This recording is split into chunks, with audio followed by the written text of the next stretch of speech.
Iga, nahanap niyo ba ang summer destination ngayon tag-init na? Maraming beach at waterfalls sa norte ang patok na pasyalan.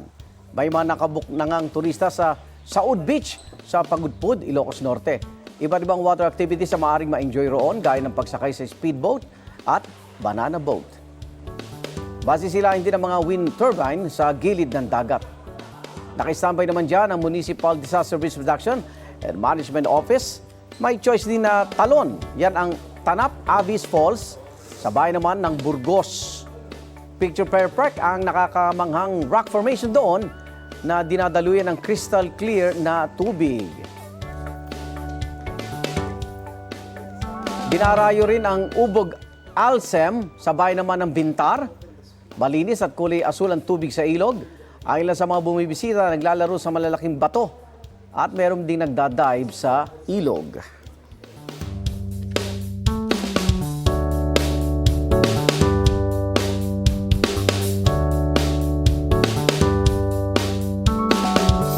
Igan, mauna ka sa mga balita, mag-subscribe na sa GMA Integrated News sa YouTube para sa iba't ibang ulat sa ating bansa.